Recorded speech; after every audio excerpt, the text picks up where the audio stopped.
Oh, no, he's not. See him. Participant 1, that's me.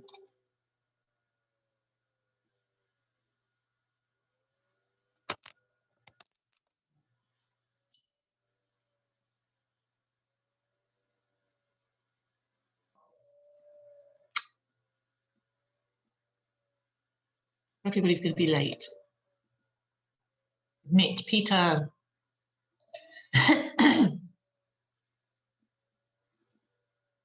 Good evening. You can't hear. Yeah, I can hear you.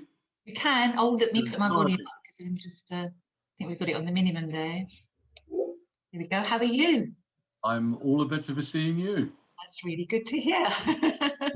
Happy New Year. And the same to you. Thank you very much. And we've not been avoiding you, by the way, with wanting to talk to you. Just as you know, there's been a lot going on with my father. Which, right.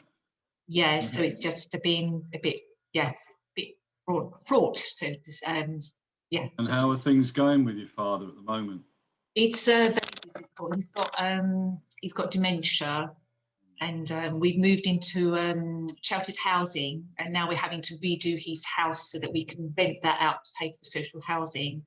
But he's having some he had a fall yesterday, and he had to go to A&E for that, and it's sort of like all these things seem to keep happening with him. He's 88. He's always been in really good health. He's lost his hearing. Unfortunately, had an operation a few years ago, 3 years ago, went into hospital and lost his hearing when he came out, which he must have picked up a virus or something. But yeah, it's a little bit, so we're not, I just don't want to sort of bore you with all the details, but my message really was to say we haven't been avoiding you, you know, because I know we said we'd chat before Christmas. So no problem. Yeah, family comes first, Katerina, so I've got no problem with that at all. Thank you very much. Yeah. So you enjoyed your lasagna with the curly bits? Yeah, my curly lasagna. I'm going to patent that. The curly lasagna.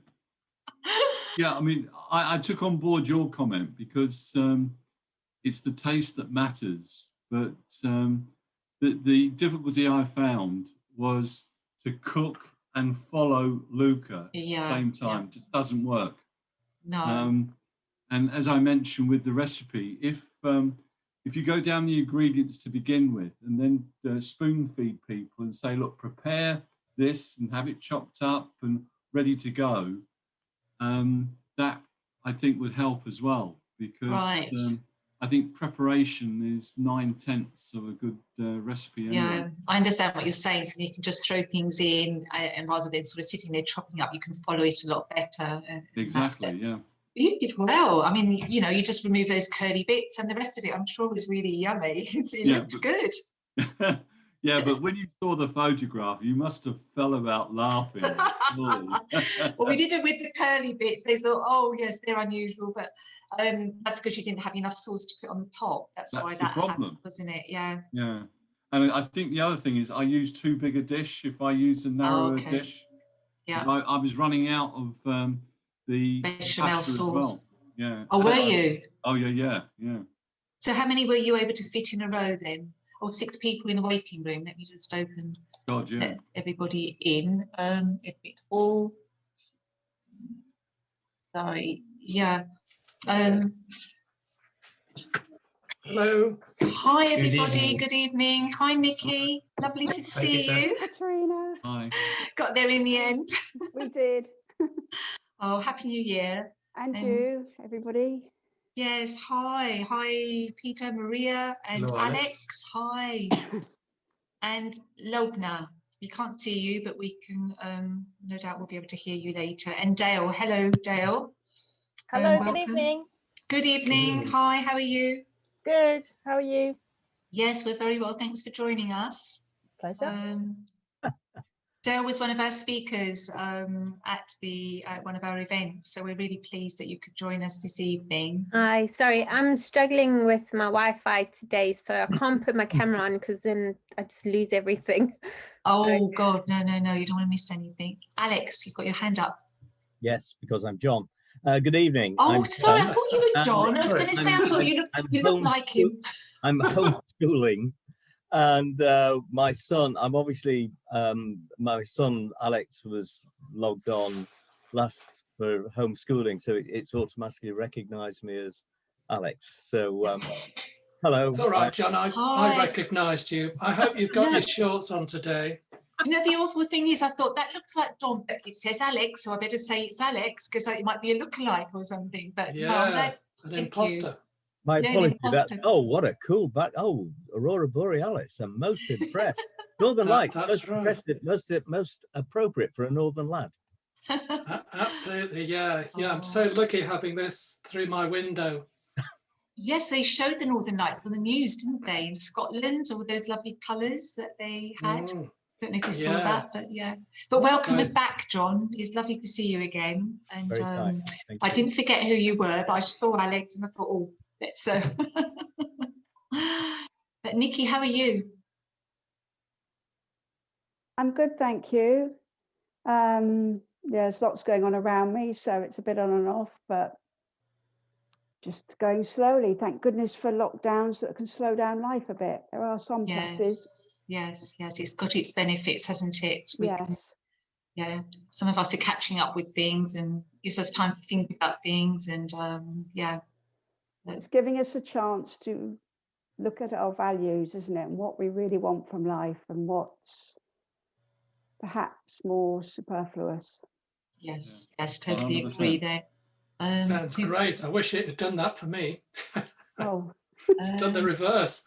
Oh. I've never been busier in my life. I'm busy, but you fine tune now, don't you, as to what you really want. Yes. Well, that's what I I'm know. finding for me, that I'm busier in some areas, so I can let go. It's maybe let go of other things that aren't so important now. Yes, I think it's all given us that room to think about that, hasn't it? I think we've all been reacting, and now we're sort of like slowing down, thinking about things that really matter. But good evening, Simon. Oh, hello everyone. How's it going? Hi, very well, thank you very much. And Julie, hi again. Oh yeah. And Sophie, we can't see you, but hi. Hello, hi. How are you? Hi. Great to see you. Thank you. Likewise. Thank you. I'm just letting people in.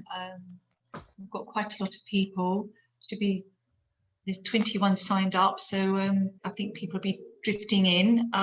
We'll start quickly because as there are a lot of us, we are going to be doing introductions. So we want to get Deborra Luzzi on as quickly as possible to share her content. And Nikki, I know that you know her. Does anybody else know her?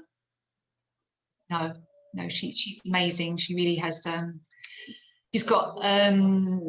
It's catching, isn't she? She's so full of energy that you just sort of rubs off, which is a good thing, positive thing. So just wait a couple more minutes for some more people to appear. So, and Sophie, you don't know her. No. Are you part of Genius U?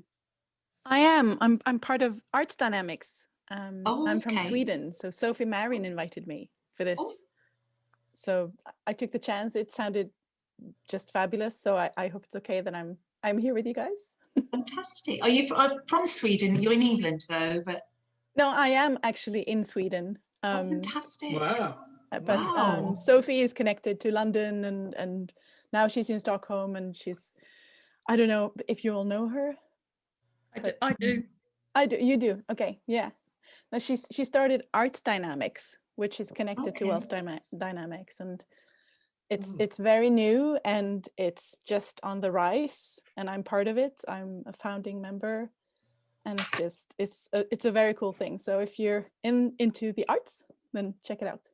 Right. Yes, I love art, so I will check it out. Artsdynamics.com. Okay. I did samurai with Sophie in Japan. Very cool. Wow. Yeah, it was good. It's good. I'm glad she's got it all organized and sorted out and everything. She was she was so on it as such. It's really falling into place, and it's gonna be superb. Fabulous. Tell her I said hello, please. Yes, thank you. I will. Thank you. I did samurai in Japan as well. Oh, did you? Fun. Yeah. Yeah, with my daughters, and we had a guy in the group who was a bit bonkers, and he, given his wooden samurai sword, he suddenly became very aggressive, and he walloped the instructor on the thumb and split it open, which wasn't terribly clever or funny. No, it's all about supposed to be about control. Must have hurt. Absolutely, yes. He lost control. Okay, well, I'm going to start. I know other people are going to be joining us soon. So for those of you that don't know us, we are part of Genius U, which was founded by Roger Hamilton. He's an entrepreneur and a futurist. And there are over a million members in Genius U worldwide. And there are 80 city circle groups like ours. We run the London City Circle, and those are worldwide as well. So we meet once a month, generally on the first Wednesday of every month. This month we're doing it on the second because of Christmas, just letting people get over the laziness, as I call it. It's really nice to sort of like just lay back and do nothing, and it's quite hard to get back into that work mode. So we thought we'd give you an extra week before we started. So this month it's the second week, but generally it's the first week. Luca's back, just doing the introductions here. So as I said, yeah, we meet once a month, and we generally get to know each other. We used to meet in Covent Garden before lockdown, and we're hoping that that will happen sometime this year if everything goes well. But at the moment, we obviously having our meetings online. So that's a little bit of background about Genius U. So Luke and I are city leaders for London, as we said, but we can't or don't run this on our own. We do have other members that help us, and we have Peter, who's our Buy One Give One ambassador, and we have Julie as well, who will be leaving you with an inspirational thought at the end of the meeting, something to think about and digest. And then we also have Woon, who does the recordings, and he will be joining us hopefully soon. So what we're going to do, so that we can move on quickly, I'm just going to tell you how the meeting is going to run. We're going to have introductions, and then we're going to have Peter, who's going to be talking about Buy One, Give One. And if you could just briefly mention what that's about for Nikki's sake, so then she knows what it does, and also the impacts that we've made. And thank you to everybody who's donated. That's very kind. You made a difference to somebody's life in this world. So thank you for that. Then we have Woon, who's going to talk talk about the recordings and tell you where you can access them. And then we're going to have Deborah, who's going to be talking. And we are in for a treat. I've actually met her, and I know Nikki, you know her very well. And then we've got Julie, who's, as I said, is going to be giving us something to think about. Oh, Deborah's coming on now. Wonderful. And Calvin. Hi. Hi, Calvin. Hi, hello, Deborah as well. Hi. And Zahir. Hi. Sorry, I'm talking over everybody. I haven't got a camera on my computer, so you can't see me. But I can. We've got a lovely photo of you, Calvin. That's good Look enough. at your best. Yeah, a wonderful photo. I was just talking about on the introductions and just basically talking about the agenda and how the evening's going to go. Yeah. So just recap very quickly on that. We're going to have introductions, and we're just going to ask everybody to sort of keep it very short, just mention their name and talk about their business, so we can get Deborah on as quickly as possible. And then we're going to have Peter talking about Buy One, Give One and the impacts that we've made. And Woon, when he joins us, he'll be talking about where you can access the recording. And then we've got Deborah, who's going to be our speaker this evening. So if we could just go around and introduce ourselves. So if we could speak and talk, or get the team, first of all, to introduce themselves. So if we can start with Peter, if you'd like to introduce yourself. Which Peter? Oh, right. Peter on the leadership team, Peter. Okay, thank you, Peter. Oh, sorry, Peter. I should have said, I get confused. Of course, I should have mentioned Peter Tattersall. Yeah, Not Tattersfield, like I said last time. Yes, don't say that. Everybody will remember the wrong version then. Sorry. That's all right. Okay, so brief introduction to me. Well, I run a management training consultancy, and I also founded a club for DIY investors called the Retire Richer Club. So I will just very briefly say what's incredibly exciting at the moment is, and the members of my club on the call tonight, we got into Bitcoin in November before it doubled in December and then kind of went bonkers in January. So that was tremendously profitable. So that's very exciting. We also, thank you. And we also invested in a global clean energy fund. And what's really exciting about that, really recommend you have a listen to this, BBC Sounds, 39 Ways to Save the Planet. And they're just kind of 14-minute little episodes. And the technology in there that's coming, so excited about how it's going to save the planet. So it's great to be an investor, investing in companies that are part of that world. And finally, very exciting is companies that are have found ways to produce meat without animals. Meat without animals, isn't that amazing? Okay, I'll shut up now. Thank you very much, Peter. Thanks for sharing that. Okay, over to Julie. Hi everybody, my name's Julie Hogbin. I am a property investor, run HMOs in the southeast. I live in Kent, and I also operate under my own name something called Conscious Leadership, which is around teaching leaders in business how to lead consciously, manage consciously, and for individuals to do that within their life at the same time. I'm a master trainer with the Entrepreneurs Institute. I run a podcast called Conscious Leadership, and I've got 2 books on Amazon currently, one on goal setting and one on stress the reality, and stress is preventable. So that's just a little bit about me. Thank you very much. Thank you. Now the other Peter. We can't hear you, you're on mute. Yeah, unmute, that's it, thank you. Good evening, everybody. Peter Liner from the Academy of Business Leaders and Entrepreneurs, known as ABLE. This is a unique peer group program for CEOs and business owners of businesses running a turnover of over £500,000. Get together every month. We're doing it now on Zoom rather than face-to-face. Speaker workshop and a clinic handling everyone's issues and challenges that they have.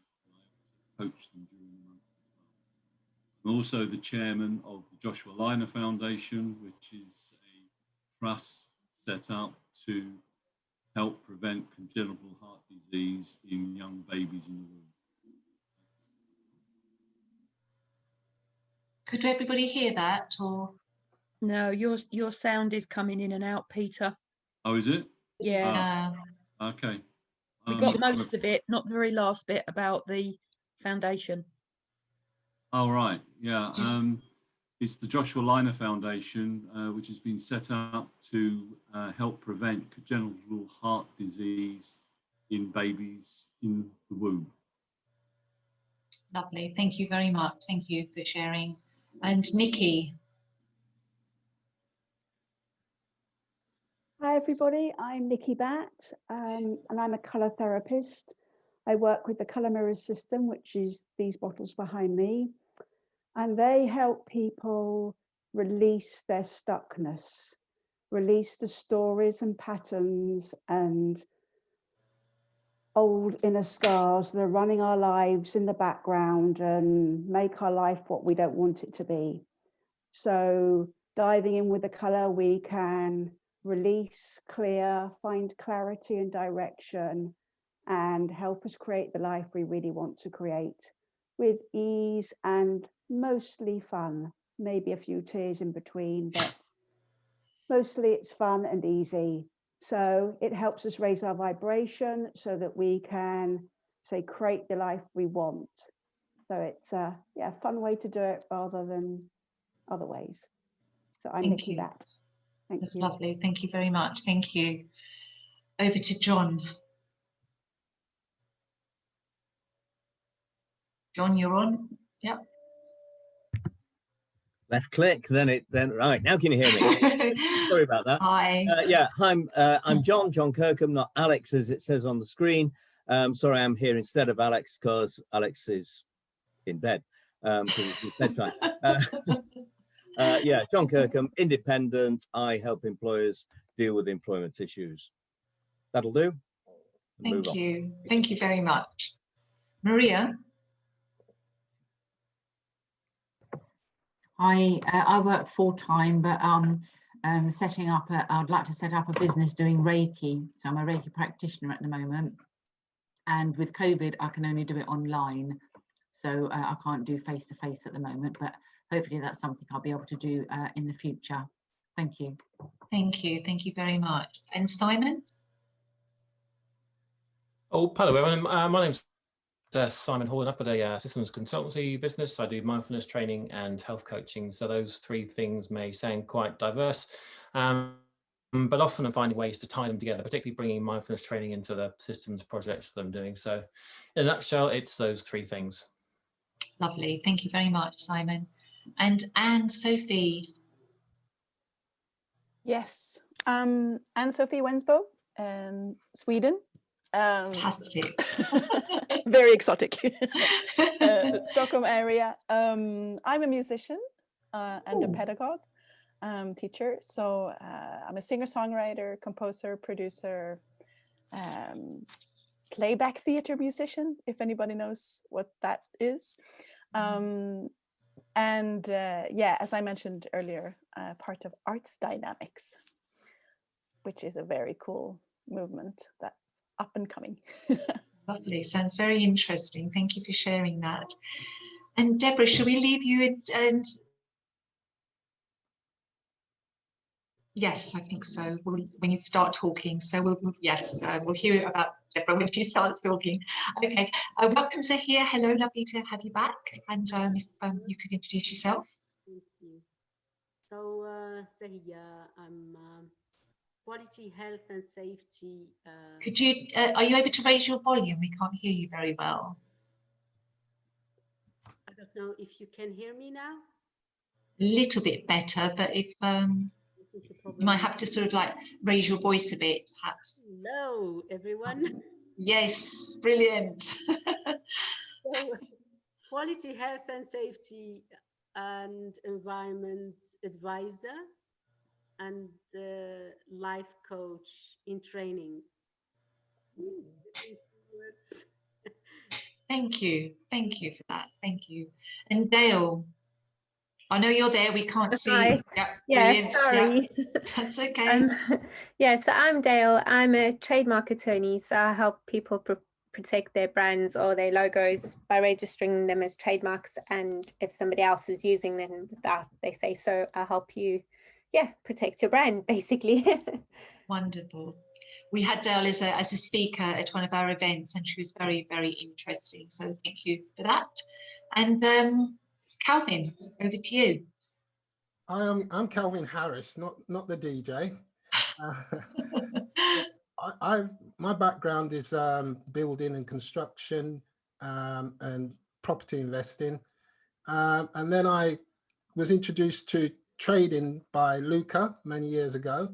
So that's something I currently do, and cryptocurrencies I've been involved in for a few years now. So I'm now working on a project where I'm providing educational courses for property trading and cryptocurrencies, and we actually will be paying people to do those courses. So that's something I'm working on now. Okay. Fantastic. Thank you very much for sharing. Right, so I will let Luca introduce us. He's back. He's been busy. Shown in the deep end. Hi. Yes, we have a couple of businesses that we run concurrently. One is we are property investors, and we run service accommodation properties, both that we own and also that we rent. And the other business, which is the traditional one that we've done for many, many years, is we provide tropical plants to offices in London mainly, and we a company does installation, maintenance, customer care. Those are our two main businesses, and on the side, obviously, we are serial entrepreneurs as well.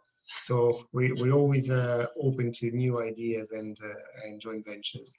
And my latest thing is that I absolutely love cooking. And since we went into the lockdown, I've taken a big step of becoming a vegan, and I also started showing the love and sharing my recipes, my Italian background with everybody on a Saturday morning. So anybody who wants to learn about Italian cooking, especially Italian vegan cooking, and Peter knows, Peter has been there, Peter Liner was there trying to do a lasagna with me last Saturday. You're welcome to come along and learn some really nice dishes. Okay. Anybody else? Sorry, I wasn't. No, just Nevis. She's not able to make it. She's okay. Okay. Right. Okay. So thank you. That's all right. For no introductions for us. Okay. So if we get Peter, please, to just share a little bit about Buy One Give One, so that people that don't know what that's about will understand it after you've spoken about it, and also share the impacts that we made this month. Righty-ho. So I'm going to share my screen so I can show you my specially host disabled participant sharing. So let it. If you could. No. Advanced sharing. There we go. Oh, there we are. That's good. You're on. I'm on. Excellent. Good. So let me just put this onto the start. So can you see my screen okay? Yep, great. Smashing. Can you hear me? Yes. Definitely. Oh, yeah. Good. Right. Sorry, Luca and Katerina, you kind of went mute for a second. Oh, sorry. Okay, we're here. You're here. Great. Well, as long as you are, that's splendid. So B1G1 is a fantastic organisation which was set up to enable entrepreneurs to very simply and easy link anything that good that happened in your business to making something good happen in the world. So for example, a very simple example, if you run a coffee shop and you sold coffees, then there are members who run that kind of a business, and they let their customers know that every time they sell a cup of coffee, they give a day of life-saving clean water to a project in Africa or somewhere like that that needs that. So for me as a business, I run a training consultancy and the Retire Richer Club. My impacts tend to be to help protect schoolgirls in Cambodia from the sex slave trade in a variety of ways. So it's just a fantastic feel-good factor. And Steve Pipe, who is kind of a leader in the UK, has just invited us to join what he's called Rise Hive, which is creating a hive of activity.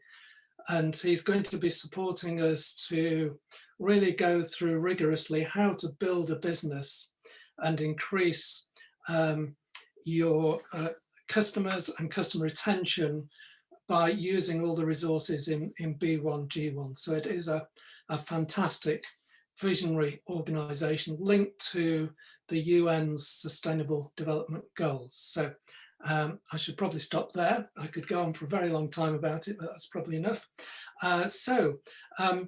Each month we invite people to, if they would like to buy the ticket for good, and if they do that, then all of that money goes to make giving impacts. So everybody last month who bought the ticket for good, that resulted in us giving 10 giving impacts to an organisation in Kenya called the World Youth International. And what that's funded is 10 days of a hospital's electricity bill that provides medical aid, medical care to people living in poverty. So you can see these impacts are just tremendous. They really make a difference to people in the world. So it's a great way to kind of give back in a very easy, simple way. And we do that through the B121 website. So if you'd like more details, just say in the chat and I can get information over to you. And but for now, I'd just like to say everybody who bought the ticket for good last month, a huge thank you. You really are making an important difference in the world. So thanks ever so much. Give yourselves a round of applause. Yeah. Thank you very much. Thanks for sharing. Okay, now it gives me a great pleasure to invite our speaker, Deborra Luzzi. Deborra is the founder of the Women Who Dare to Desire conference. I did attend that. That's the first time I actually met you, Deborra, and I was blown away. It's a conference which gives women a centre stage to speak and inspire others with their message. And the women that I listened to, they were absolutely amazing and were very, very inspiring. She's also the founder of the Writing Academy for Entrepreneurs with worldwide members, and she runs many online courses to teach others how to write creatively and innovatively. And amongst her many talents, she's also written a book, which is this one here. Can you all see it? Writing Inspiration for Entrepreneurs, 55 and 1 Content Ideas to Turn Your Words into Sales. She's very inspirational, and this evening she's going to be talking about how to write content that converts and impacts in 3 easy ways. So please raise your hands virtually and welcome Deborra Luzzi. Thank you, thank you, thank you. Wow, what a beautiful introduction. Love it, love it, love it, love it. I hope we can go back to do the conferences. Oh, I hope so. When I'm like really, really, oh my God, I see myself really big. Yes, I'm on the spotlight, right? So thank you for having me. It's absolutely a pleasure. Very, very nice to meet all of you. I know Nikki. Hi, Nikki. It's amazing to see you here. So thank you for having me. And I am going to take you into a very, very beautiful wordy journey tonight, because I want to know who is dreading writing content for social media. Raise your hands. I can only see a few hands, but you know, if you think, oh my God, I need to write, what am I going to write? Is this the right things? Is this the wrong things? This is the problem that most entrepreneurs face, right? It's really this kind of mind chatter that we worry so much about what to post, how to post it. Is it going to be received in a good way? So what do? We kind of don't post at all. We don't create content. And that means also social media, but also website, blogging. I do blogging. I do write for a lot of different online publications. So I love writing, right? But it wasn't always easy for me. So I had to really connect to this 2 part in, you know, when I started to write, which is my intuition and it's my heart. And I had to really strip off all the if, the buts, and the worrying. May John like it? Maybe my ex-boss is there and it's not gonna like that, you know, all these things. So before I even started to tell you the 3 secrets, right, of how to write impactful, you know, content, because you really want your content, yes, to convert, to bring your clients and to bring you money, but also you want to really to make a massive impact, and you want people to kind of message you. And this is what happens to me, and this is priceless. They message me and they say, Deborah, you said exactly what I needed to hear. You have saved me from, you know, closing my business tomorrow. And this is really priceless. So I really want you to invite you to look at content a little bit outside the box.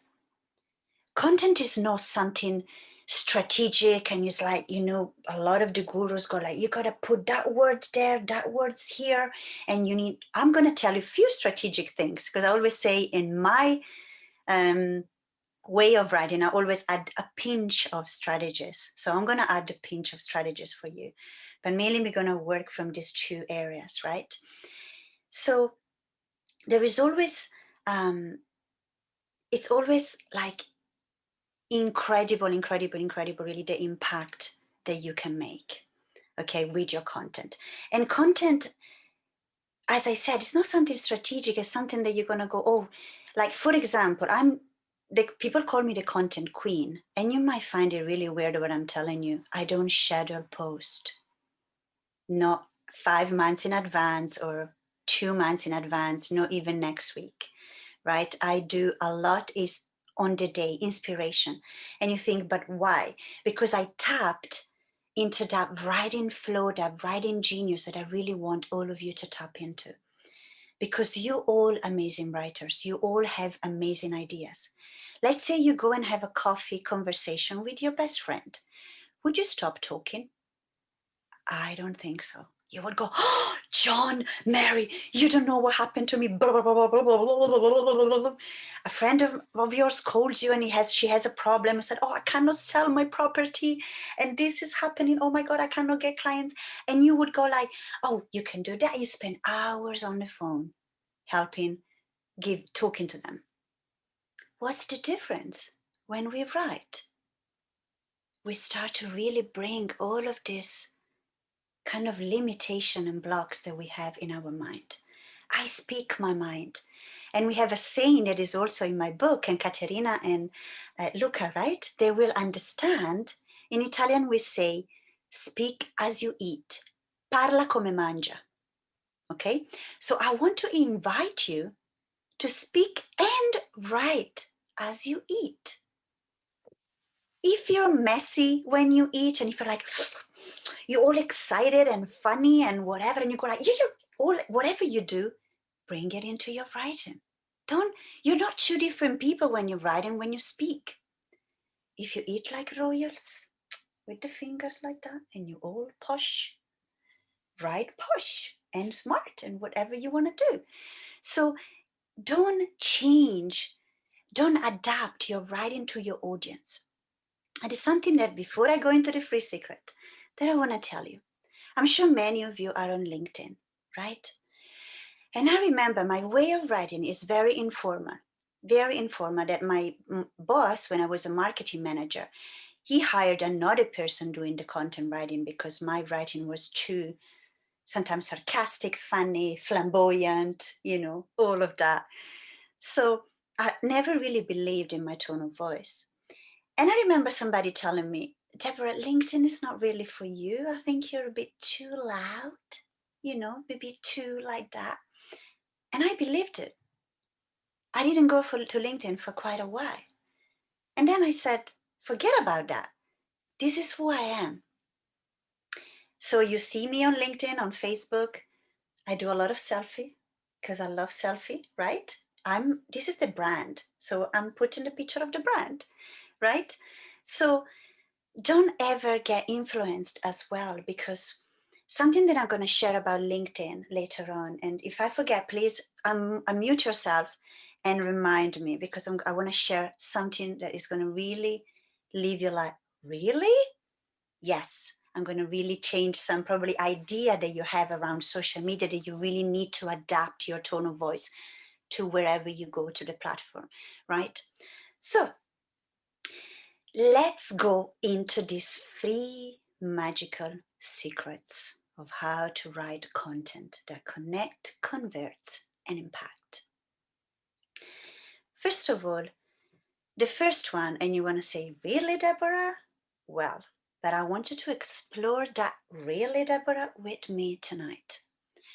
When we write, as I mentioned, it is very important that you bring your personality in. Remember the write as you eat? You need to bring all your flavors, your tone of voice, the way you write into your writing. And as I say, you need to find your writing voice. This is something very important. Like for me, I try to hide my writing voice. I use a lot of fun, I can be quite sarcastic, and I love direct speech. I love to make, use certain words. And I want you to really think that think of the way you speak, think the way you show up, think the way you are with your children, maybe with your partner, the way you are at this conversation at the coffee. Is there a particular things that you like? Or I would go even one step further. Just anything that you love, like hobbies. You are a fan of, I don't know, 50s music. You're a fan of, I don't know, gardening or cooking. Look, I was saying cooking. Today I did a funny video. I can't say I love cooking because I have four men in my house and my husband doesn't cook, so I have to cook all the time. But I do like cooking. I'm Italian, so I love my lasagna. Never tried a vegan, Luca. I might join your class, but I don't know how it's gonna be welcome in the family because they love their meat. But so wait, I lost. I was thinking. Okay, so yes. So think about what the things that you love. So I love, being in the kitchen. I love dancing. Can you believe how many times I brought this passion into my writing? And even with emoji, if you look, I have the woman dancing because I dance salsa. I have the pen, or I created words and sentences that I say. Like I created a word that it says "They're amazing" because I have, like Katerina was saying, my conference is called Women Who Dare to Desire. So dare is part of my brand. So I create a word that is "They're amazing." And can you believe people are tagging me in every platform because they say, Deborah, they're amazing. And then they tag me because I created that. So that is an association. You don't want your content to be lost in the land of social media. And you don't want people doing, even not only on social media, but on any other platform, even on an article or on a publication, whatever you want to write, you want to stand out. And the way is not by inventing how to stand out. It's just about tapping into that love. And I want to tell you this. I helped, no matter what profession you are, I helped a lady that she was into property, right? To create some very unique content. Do you know how we did that? She loved to make juices. She loved to make, she loved all these carrots and things like that. So we added that into her text, into her, advertising and into the things. And that really made her stand out. And you think, this is crazy, Deborah. Another one, an accountant. Again, she loved cooking, right? And you think about that. So when when you talk about, for example, the free recipe, like the free ingredients to, make the perfect tax return, just saying. So you really start thinking of combine what you love with the way you write, because people are going to identify you with that. And I always say, you need to start occupying a little place in your client's brain. And I'm sure people say you need to remember, what is it, 15 times, 20 times? I don't know, there's so much things with that. But remember, if you start using the same words, the same tone, you create your own words, you create your own sentences. You say, oh, that's the accountant that loves cooking. And she's so fun because she gives me a recipe for tax return. She doesn't tell, she makes numbers fun. So really, I want to leave this finding your writing voice with you. And I work with so many people that are like, are you crazy? I like that. How am I going to combine with that? But you bring that passion into your wording, into your content. Because remember, one of the number one rule that people will buy from you, and I don't have to tell you this because all the guru says this, people buy your energy, people buy from you. Even if it's a property, even if it's a piece of cake. I used to sell jewelry at a market. I used to make my own jewelry. And people said, some jewelry are cheaper down there, but I come to you because there's something about you and your energy. So this is very important. And what I'm saying, you need to create a connection. And please remember this, between you and your audience. And I'm going to go in secret number 2 to tell you how you can create that bond. Because when people read, even if it's a text about buy a ventilator, imagine if you tell them to buy a ventilator, but you connect to them in such a beautiful and personal way. They will go to you and buy the ventilator and not to the other person. So secret number one is really, I'm okay with time. Yes. How long do I have, Katerina? Tell me. I think you mentioned that. Yes, no, quite a while actually. You can, okay, good. Yeah, you're fine. You're absolutely fine. Perfect. Carry on. Just Okay. yeah. I mean, we're all engrossed. I can talk for America. Because you just got to stop me because. Don't worry, I will let you know if your time runs out. But you carry on. No, it's absolutely fine. Okay, that's perfect. I leave plenty of time. I think we have Q&A because I'm sure Yes. many of you will have questions and things. So secret number one is really finding your writing voice. And maybe ask your friends, your family, is there something that I particularly say, like a sentence or something catchy that I say, or really think about those passion and how you can bring in, even with a little emoji, even with a little image or something. So that will really, remember, start to occupy that place in your client's brain. Like I am in my client's brain for many things. When they hear the words dare, it's like Deborah. They tag me everywhere when there's the word dare. They tag me another thing like for dancing, okay, because they know I love dancing, right? For the conferences and for my writing challenge. I do a free 5 days writing challenge. And people knows writing challenge Deborah. There is an association. So it is very important by you writing in such a unique way, you create that association. And another thing that I want to tell you, when I started writing for my business, I am not English, you can hear. I made a lot of mistakes and I wrote a book and I sold a lot of copies, right? Because my book is not about spelling mistakes or grammars. I just write from the heart with passion, with excitement, and from my intuition, really always talking about my audience. And I wanted to really think about that. Also the intention, how you write is really, really important. Okay, truly, truly important. And I want you to think,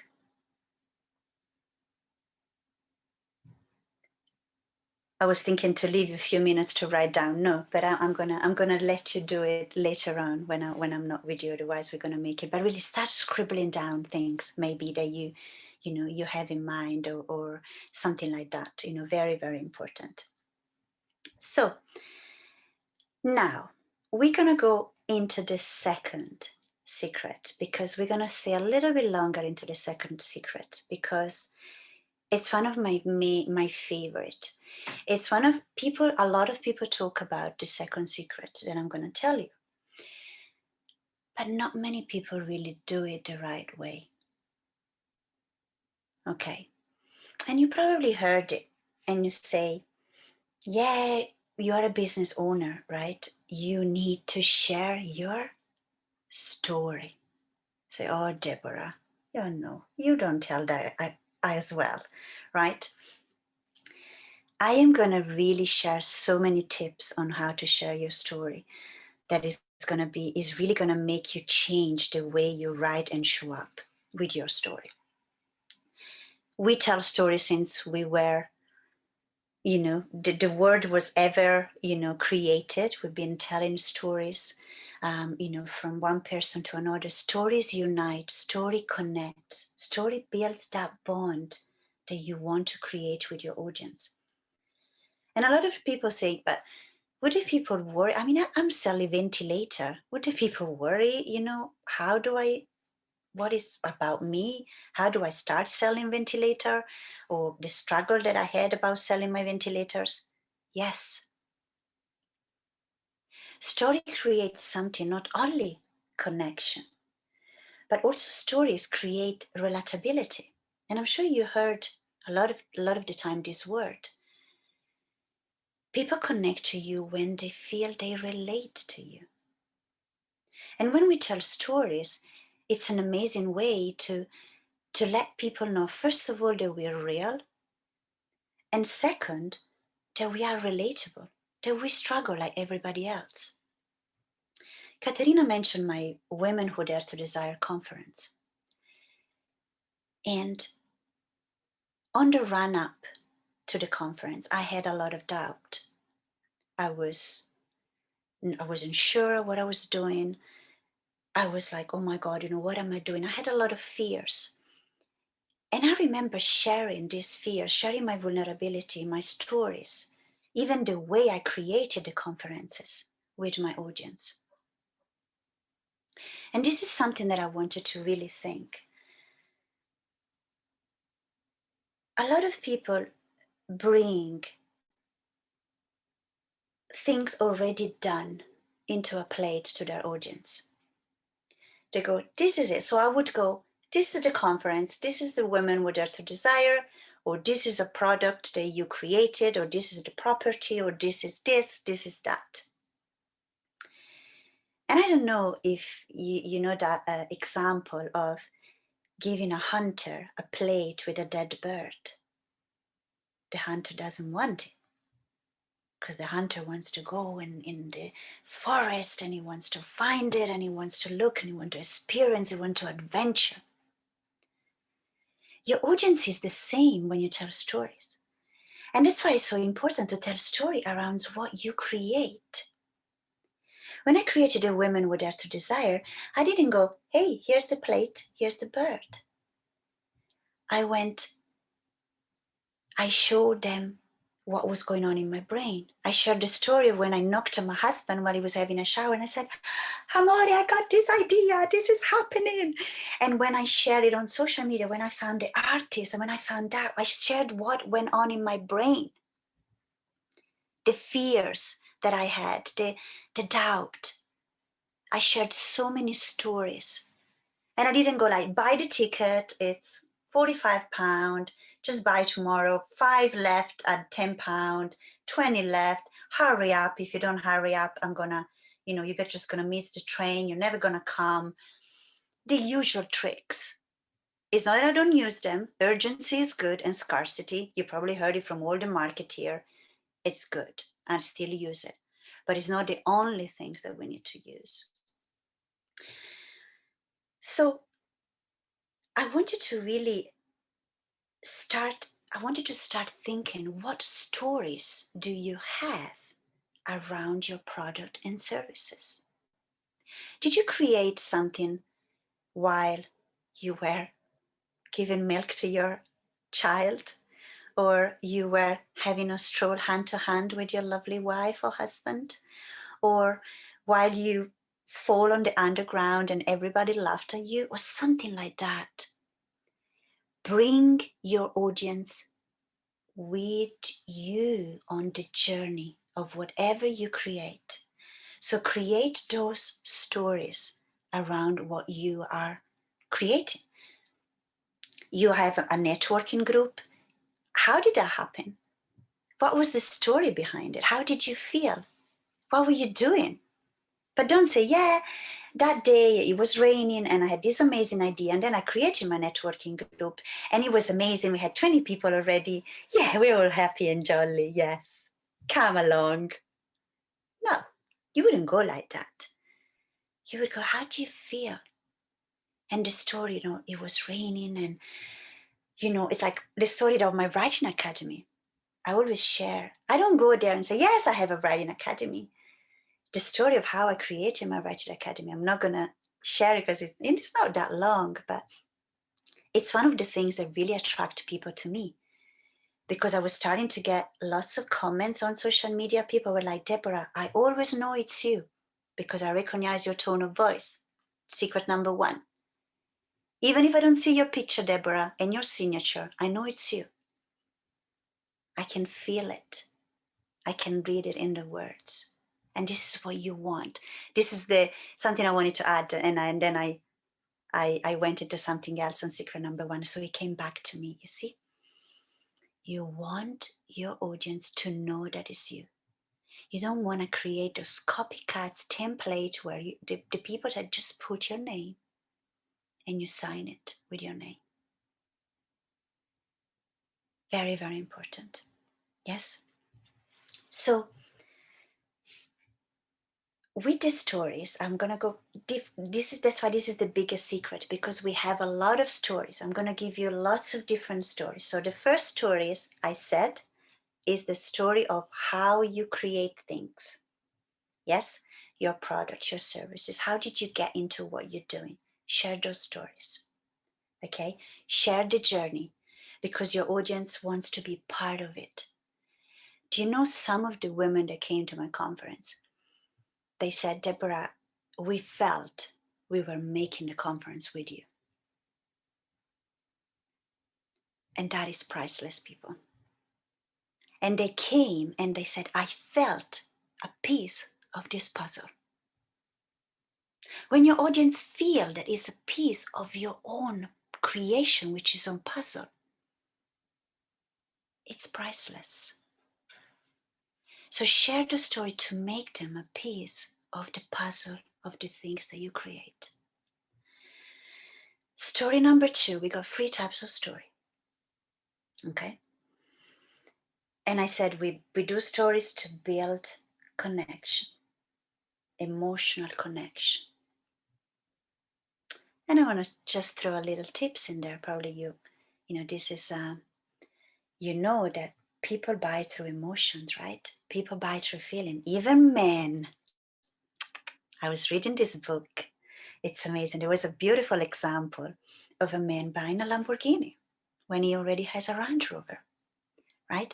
He buys the feeling. The feeling is, I want to feel good, right? I want to feel good. I want to be down the road and people are going to go like, look at me. Don't you? You know, do you want to feel like that? You want to feel the adrenaline in your body? But then we buy through emotion, but we need to justify with the logic. And the man goes to his wife.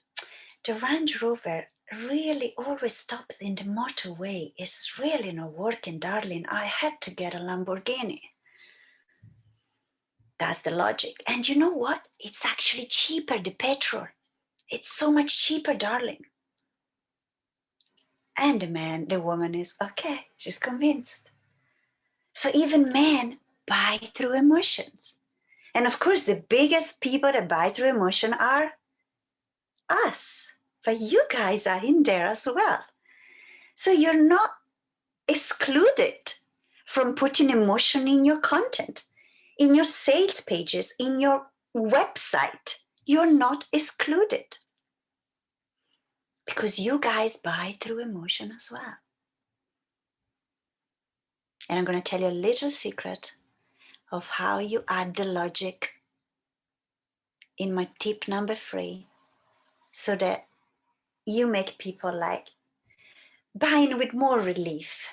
Kind of, you give them permission. You say, okay, that's fine. It was really good to buy the Lamborghini because it's really cheaper on the petrol, darling. So we give you permission to buy the Lamborghini, okay? With the logic, which I'm going to tell you in trick number 3. So we got the story of the journey, of the product that you create. Second story is story about you. I want you to do this exercise, and when I want you to take a piece of paper and draw a line. You can do it now so you remember. Here's when you were born. So you said, I was born 1975, 1982, 1945, whatever it is. Just write that. And then you do today. Another line is today. So what I want you to do, and I'm going to draw it for you. This is key. I want you to understand this. Okay? So that's the line that you draw. So this is you were born, and this is the today. So I want you to start and create spike like that. I want, again, you don't think about it too much. I want you to engage your intuition here. Start thinking a particular moment in your life that where maybe you can do this by, to my members of the academy, we have a meditation, and I tell them to close their eyes and really to connect to their life. And you go and start writing down a moment in your life that comes to you. When I did this exercise, I extract one of the most powerful story that I've wrote that gave me more client than ever up to today. Okay, so this exercise is really powerful. So really write that. So maybe it was like, I remember when I did this, there was a story when I wanted my sledge, the snow sledge, and my dad didn't have the money to buy, and it was 12,000 lira. I said, Deborah, it's too much. We were going through a very difficult time when my parents were going through. And so me and my sister, we went home and we got a bean bag, the black bean bag. And we went down the hill with the bean bag. And I remember that story. And I wrote down the story and I was like, how did I feel on that moment? What did I create in that moment? Some of the belief that I created in that moment is that I wasn't worth 12,000 lira. That my friend could afford, my friend were luckier than me. Other people were better than me. This is some of the belief that I created around that. Then there was the teenage year. Then there was the time when there was a difficult time when my mother fell into alcoholism. And it was really difficult for me. And I created some belief around that. Very independent Deborah, right? So then again, I want you to really start creating those stories into your timeline to today. Go and look at the belief. So you do 2 spikes, the belief, what were the belief that were created? And the other one is how have you overcome that belief, or how is that belief, is that belief transformed now? Think about that. I want you to really analyze every piece of that. So for me, that story of this ledge was like that I wasn't worth it. And I went with that for so long in my life. And really think, all right, okay, Simon. Not to worry, Simon. So, and then you start to really think at how that story has impacted you and the transformation that occurred because of that story. Let me give you an example. I started my my business as a healer. I was doing healing, NLP, coaching. So when I did this exercise of the timeline, I obviously found a story. I was helping women that don't believe in themselves, that know of their self-worth, that they were in abusive relationship and all this kind of thing. So I looked at the story that were linked to that. So the stories that I was sharing with my audience, the story that goes on the About Us of your website, are the story related to what you do. I want you to really understand that. That's why you do this and you pick up all the stories. And then you pick the stories that are most transformational related to what you do. Even if you sell ventilator, I want you to really understand, you need to look at the most transformational stories and pick those stories, because they call it the beginning story. Every entrepreneur, every business owners need to have the foundation stories. That story that they're going to keep telling and telling. And again, they will occupy the brain, that space. And your foundation story will change. Mine has changed. When I was working with women, I shared the story of my terrible marriage. I divorced, and all the verbal abuse and all the things that I went through. But it's not the story that I share now that I do writing. Do you understand the power of this exercise and of picking the stories that are related to what you do right now? This is very, very important. And you pick 2 or 3 stories. And then you go down and you choose the stories that is the one that had the most impact. And that is going to go on your About Us page, even if you sell ventilator. Because I always say, if Mr. Muscle, you know, the one for the cleaning product, put on a website that he decided to create Mr. Muscle because his wife, let's say, had cancer and she saw she was really tired cleaning. He put that story there. When I go to the supermarket, I would always choose Mr. Muscle over another Wonderland or whatever it is. Does that make sense? The story is really the fundament of you, of your business. Every business needs to have a story, and your story changes as you evolve. My story now is not the story that I used to say when I was doing healing, but it's always my story. Now are the story about me not being English, and when I was working, you know, like I always share a story when I used to get 4.5 in Italian literature because my teacher said, your handwriting is indecipherable, Deborah. Because I was ideas like, it's too creative. Where are you going with your writing? I believed nothing about my writing. And I share the stories now that I'm selling, you know, this different product. And you cannot imagine, and I want to tell you this. This is one mistake that entrepreneurs do. They go, my story is on my website. Yeah. And I tell them, have you shared your story? Yeah, it's on the website. Yeah, it's on the Facebook page. Yeah. Yeah, it's on a podcast I've done about 10 years ago. I was like, nice. Do your audience see? Yeah, it's on the website. Probably they read it. No, they don't. It's important that you share story consistently. Even if it once a week, once a month. Even if it's like how you started your business. It was a story, and what were the feelings, what were the beliefs, what were the fears. It is very important. And I cannot tell you the amount of time I used to do workshop, because now we don't. But I remember when I used to do workshop, a couple of times there were ladies I never saw, and I was like, sorry, how did you find me? How did you find? I said, Deborah, you posted something a few days ago about your story.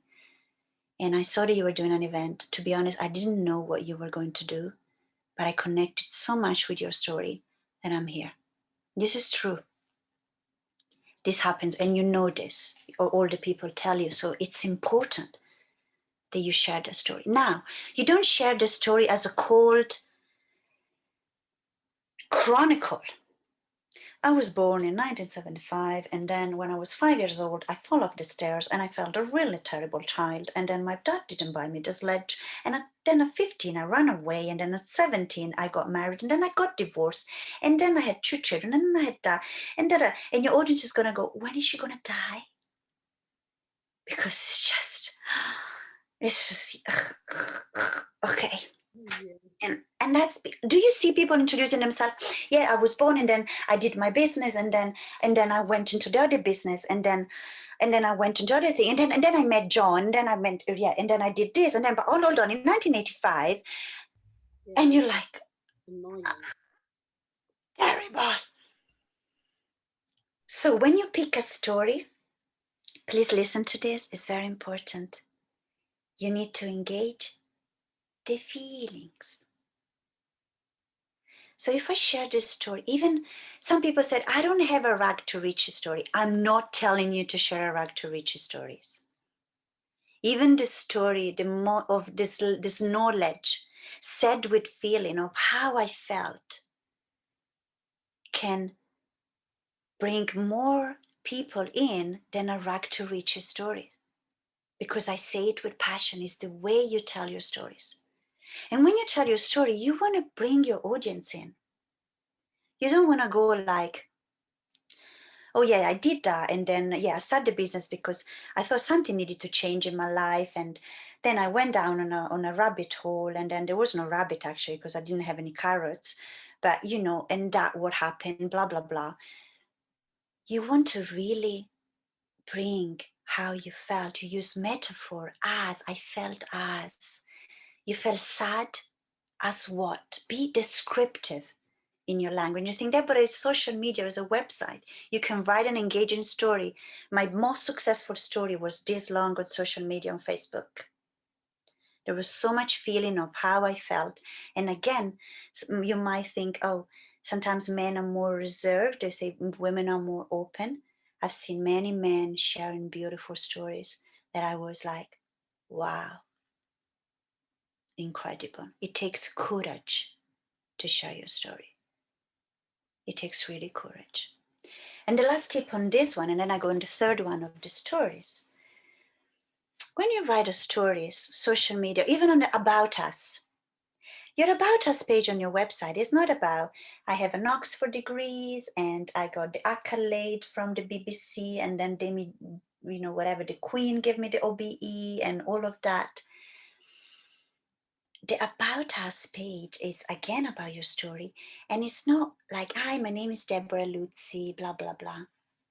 Start a story with a sentence, something that will attract your audience to your content.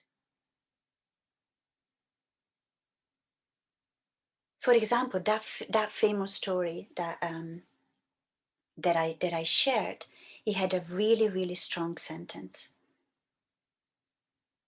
I started to write that story because I was traveling in South America with my ex, and I started a story with, I was traveling in South America with my ex, and then I was like, no, what do I really want to say? So I started the story with, and and he told me that if we kept the child, he would leave. For example, and I think, oh, Deborah, you're going into, you need to pick your stories. And you could say, for example, that was the worst day of my life, or that moment I realized the number one lesson, the most important lesson of my life. When we share story, articles, everything, like make your audience engaging. Want to know more. You need to think that your audience is like a little dog, like, I want to know more, I want to know more. Very, very important. So we look at two stories. We look at the stories of your product and services, the story that I call it timeline story, because we draw the timeline, you remember? Start sharing those stories, the timeline stories. And the third type of stories is the mundane. Do I pronounce that word correct? I hope so. Mundane stories. It's the story that happens to you every day. I want you to really listen to this. I have overflowing of content and I don't schedule it because I listen to this, is very important, I turn everything that happens to me into a piece of content. A conversation with a woman at the supermarket, or a conversation with my children, with my husband. One of my most successful posts, again, was taken from a conversation with my 15 years old when we went to visit the secondary school. And I did a video about it, and it had more hits than my actually paid video. Can you believe that? It was a story, a conversation with my son. I remember writing, and when I tell you I create content out of anything, I was walking and I saw an advert on a bus, and he said a really catchy phrase. So I was like, I asked my son to go and take a picture of the bus, and I did a post on it. Because when you write content for your business, it doesn't always have to be about what you're selling. You need to show the person behind what you're selling, or the company, for example. You can use the company value or the company beliefs. Very, very important. So start to get into the habit of sharing those conversations. Those things that your thoughts, for example, that you have during the day, those stories that we create in our mind. Start sharing them and you never run out of content. Absolutely never run out of content. And these stories, because people on social media, that's why I say connect, converts, and impact. Connect because the people feel you. They feel it through the stories. they occupy the space because like, oh, I relate to her. Oh, she's her. She makes me, smile. Or I always learn something from her. Because when we write content, we need to have three things in mind. Okay?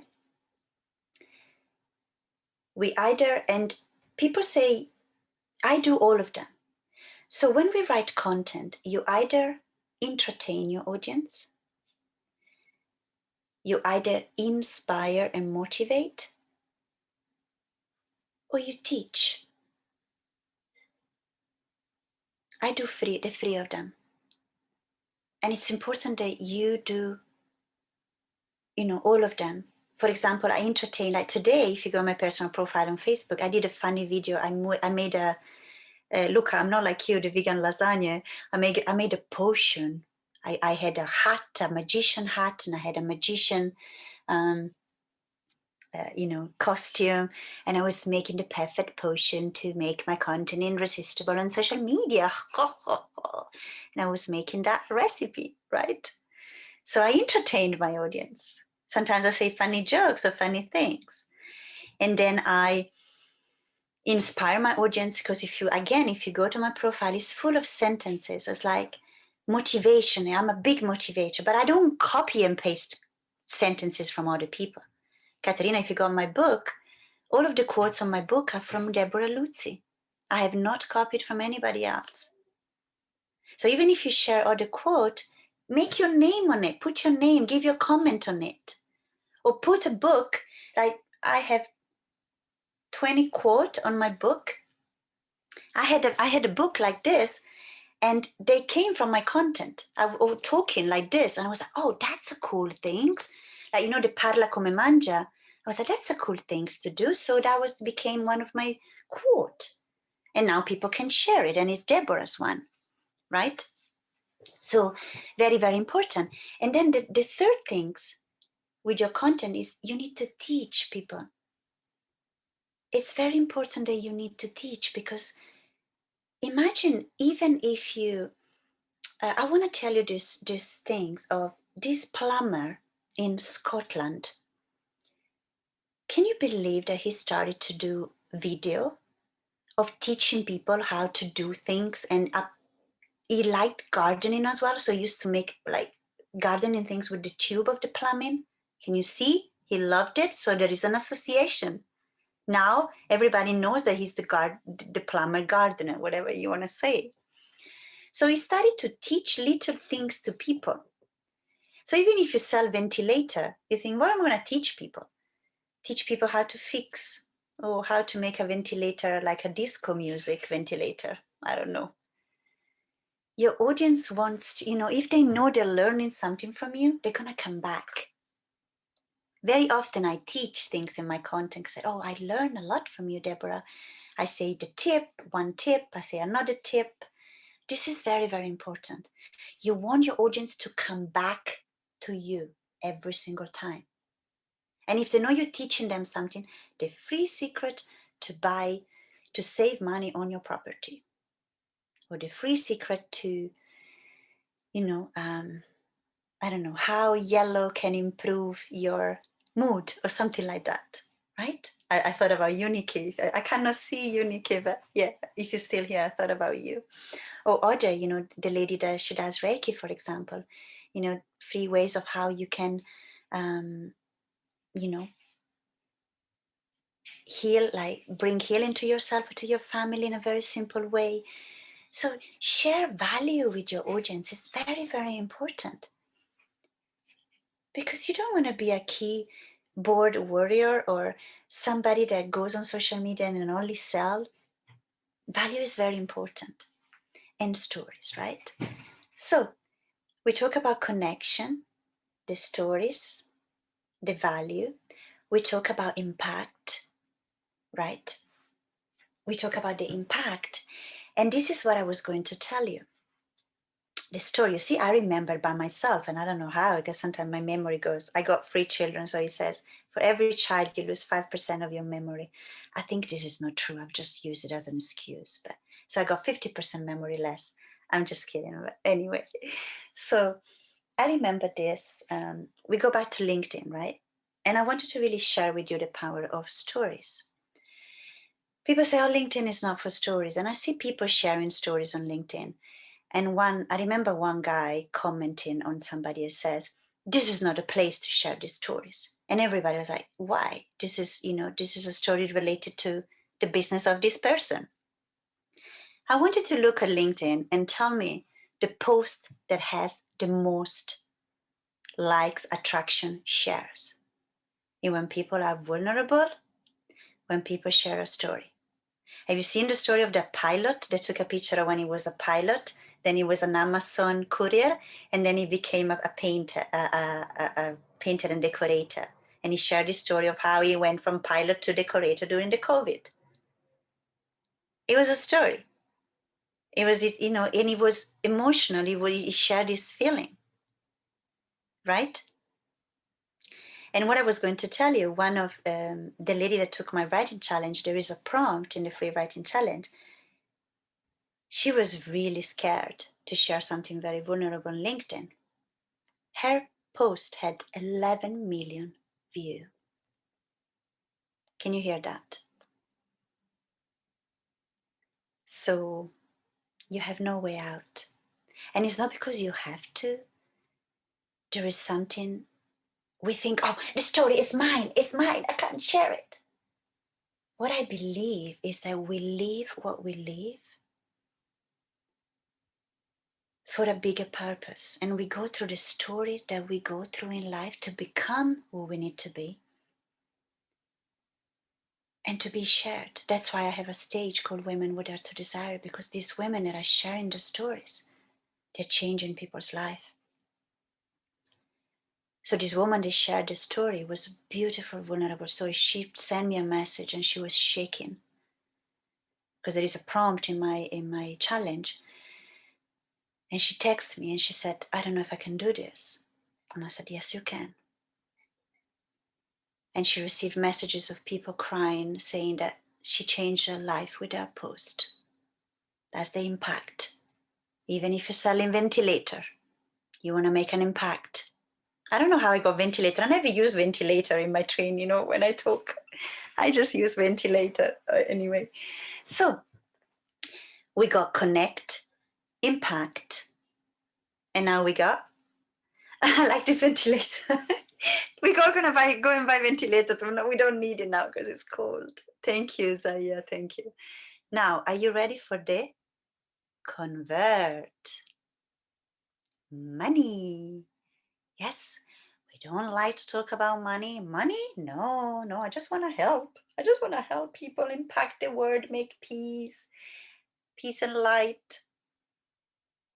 We are in business because we want to make money. There's nothing wrong. There's absolutely nothing wrong. So we need to write to make money. Yes. Connect, convert, and impact. So we need to write to impact. Now, there is one thing that I'm going to break some of the ideas that you have around selling and writing content that sell. And I can go into the marketing tricks of never use the word buy in your sales post, in your sales marketing. Because buy triggers something. Do you remember the buy through emotion and they justify with the logic? The buy triggers the logic.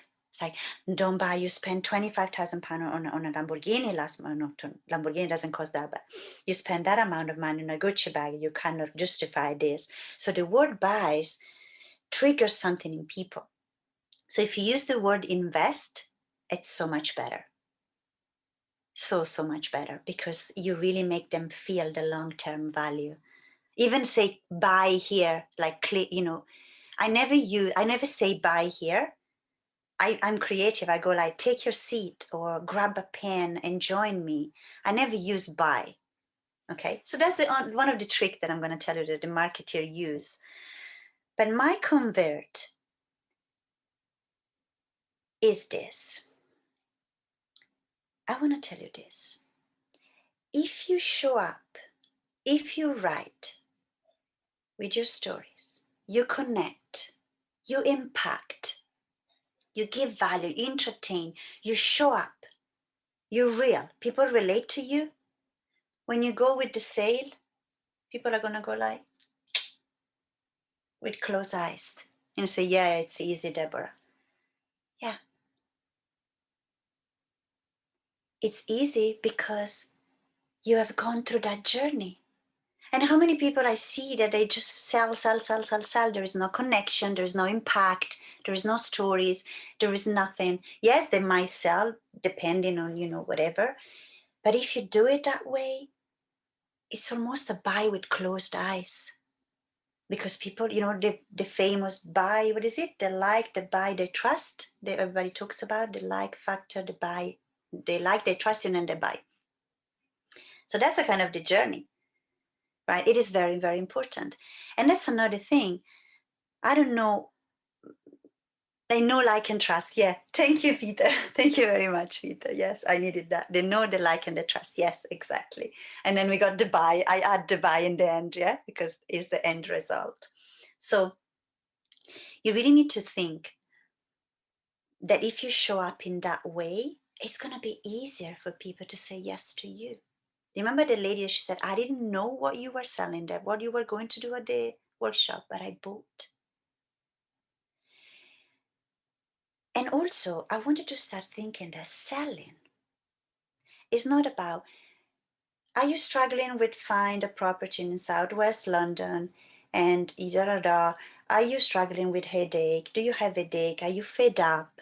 This is what the template that they're using, the people use it all the time. Selling is not just about using this template. Selling is getting deeply into the mind of your buyer. That's why I never say, are you struggling with? Let me know, Katerina, if we're nearly at the end, if I'm okay. Yeah? I hope you're all awake and I cannot see all of you. And it's like somebody's like, I know I said I talk for America. I said it. So sorry. You can take it on Katerina and Luca when I'm gone. I'm kidding. You're fine. You're absolutely fine. It's right. 8:25. As long as we've got time, if we finish around 1:45 and leave time for questions and answers, that's fine. No, we're fine. If you want to, yeah, I was going to say, as long as we've got time, 10-15 minutes for questions and answers. Yeah, it's so interesting. I don't think we want you to stop. So. Yeah, I'm just going to finish this, and then and also I just want to invite you, as I speak, write down the question. Maybe you can write it in the chat, and then I can go, because sometimes I speak, and then really, if something comes, oh no, that's a bit stupid. Oh no, just write it down, even if you think it's silly, because then it's gonna. By the time I finish, you're gonna forget about it. So it is very important. I'm here for you to really help you fall in love with content, because content is key, people. No matter what you're selling, it's one of the most important things that a business owner needs to do, but they don't do it enough. Because, yeah, I said it, there's too much here. You need to take a lift to your heart and connect to that feeling, that impact. So let's go back to the selling. So when we create selling, like, all these sales posts, when we create this sales content, first of all, I just want to give you an example of this confident coach that I helped on a sales page, and it turned really, really well. I just want to give you an example so you understand here what the concept, because they're all different businesses, so I cannot, I'm talking general, so you need to capture this for whatever field you are, whatever you are. So I was helping this confident coach. So she was like, would you like to feel more confident? Would you like to, all these kind of things and question. And I was like, I see it all the time. Let's spice things up. So we dig into the word confident, first of all. We digged into how her client felt and what confident, there is so many different, like, you can be confident at speaking, confident at cooking, confident. There's so many different type of confidence. And that's why people on sales posts, sales content, sales pages, they talk too vague. It doesn't hit anybody. You want to hit everybody. So we changed the text, and I was like, what about if we make, like, especially we were talking to women. So how does a woman feel? Like, a woman doesn't feel confident. So probably when she passes a shop, you know, she wouldn't really look at the window because her image, maybe she looks too big or something like that. Sorry if I'm talking about women, but I want you men to understand, because I know the men has this problem as well of confidence, and think everybody has it, right? So I said, what about, you know, think about the moment she wakes up and the moment she goes to bed. How does she feel? Maybe she looks at the mirror, or somebody that is getting older will, you know, avoid the bright light because you can see all the wrinkles. Really look into the mind, the thought, the everyday life of how your client live. So we put in the text, right? Imagine, or instead of saying like, would you like to feel more confident? Imagine if finally walking down the street and just looking, gazing at your image at the window. Surprise, you look, and you fall in love with what you see. The hottest, most confident woman you ever seen. How would that hit instead of, do you want to feel more confident? Or it's like, this is it, wording, it's so important in your sales content. I was helping a lady, and again, she does property, right? Don't ask me what it is, but she buys land, something like, I don't, you know, it's not the property. So I was like, really think, somebody has a piece of land, and you're not gonna go like, do you finally want to sell your piece of land because blah, blah, blah. I was like, what do they think about this land? How do they feel? Imagine if they sell the land. So we created some emotions, some situation of how somebody feels like heavy. Oh, I got that land, is sitting, is not doing anything. You're watching TV and you're thinking about the land, and you're seeing John has sold his land, and you just, you just cannot get off your chest, your mind. So you create a real situation that your client is really in. For example, think of buying a house for a couple. Would you like to buy a house? I mean, what do the couple go through when they buy a house, for example? There's so much involved. You need to get those wording, those texts, those feeling in your sales content, your sales pages. It is fundamental.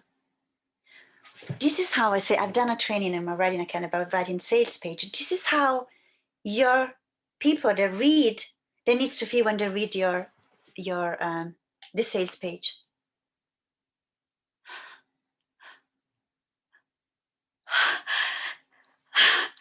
Yeah. This is how you want to make them feel. Does that make sense? It's not like, oh, this is another Tony Robbins for stand up and jump and feel and sign up. No, I mean, I'm sure he does the feeling. I'm not saying anything, but you really want to tap into that emotions, into that scenario that you can create for them. What would it look like? Very, very important. And now, one of the another things that I want to tell you, when you create sales content, you don't have to just all the time buy here, buy there. Sometimes I sell with a 2-line sentence. And so, I mean, I know many of you don't post on social media maybe, but I just want to share this. So I sold one of my intensive workshop. I had very limited amount of people. I just did a simple post, and probably I put it like on a kind of on a frame. And I said, another person just claimed her spot in my intensive. There is one left. Is that yours? A lady messaged me straight away. I think that's mine, Deborah. As simple as that. Can you believe I sold? And we're talking about, I mean, I know there's different people, like something that is was about $300 on a 2 sentence. In probably 10 minutes, she messaged me straight away. So you need to become creative when you sell. It's not just about buy, buy, buy, buy, buy. I was last night talking again to another client, and I went to her profile and it was just buy, click, buy, join, buy, click. I was like, story, I mean, you're creating this event, right? Online event. What's the story around them? Create some behind the scenes. You preparing, you know, you meditating, you know, with, I don't know, a cucumber, you know, in your eyes for 5 minutes before. You know, bring your audience in, get them curious. This is very important, people. Very, very important. A sales post, I mean, this is probably many of you do this, you know, when you write sales content using testimonials. But give it a twist. Don't just say, yeah, I just received this amazing testimonial. Add your tone of language, maybe a little bit of fun. Add your, you know, unique writing voice. Have like a little sentence at the bottom or something that like to really inspire. And there is something that I want to tell you. See, I remember this one as well. I was going to forget. And I've been amazing. This 50% is really coming back tonight, the memory. So when we said people buy through emotion and then they justify with the logic. So when you sell, give them the logic. You say, how do I do it? I don't like to call it logic. I'm a rebel. I don't like to call things what everybody call it. So the logic for the man that buys the Lamborghini, if I say, you know, let's say the man buys a Lamborghini, so I would go like, Lamborghini red, you know, you hold the girls are gonna running around, you know, the emotions, you know, your friend, you're gonna feel $1 million man, and your woman is just gonna be all over you, you know, like blah, blah, blah. There's all the emotions, right? And to make you understand, how would you add the logic? Would be like, you deserve it, and it's gonna save your fuel bill. Yes, that's the logic. So your sales pages always need to have the logic. That the way I call it, it's a permission. The way I call it, it's a permission to buy. You basically say to your audience, it's okay.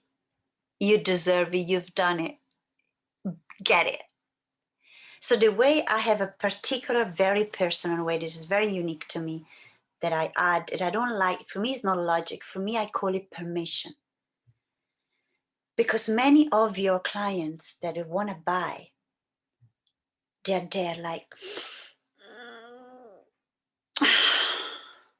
no, need to buy a diamond ring to my wife, and you know she wants that thing. I just can't. There is always that, but they want it.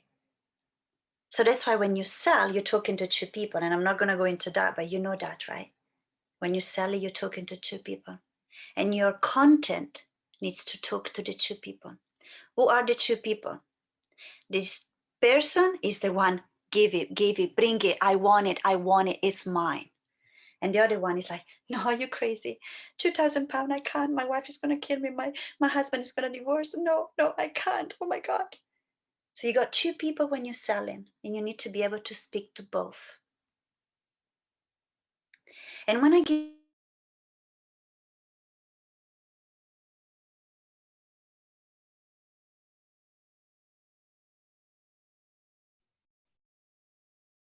You are muted. Hello? Oh, sorry. Yeah, I was muted. Yeah, I finished 2 minutes and I finished, and then we can go. Yes. Thank you so much, first of all, for listening. I saw a few yawning, and it's totally normal. Sorry, I meant to unmute myself, and in Oh no, doing don't that, I worry, don't muted you. worry. So I do apologise No, for no, that. no, it's not a problem. And I would just, I really want to honor every single person. You don't know me and you've been listening for an hour. So I really want to honor you for this. And it's 8:30, it's late.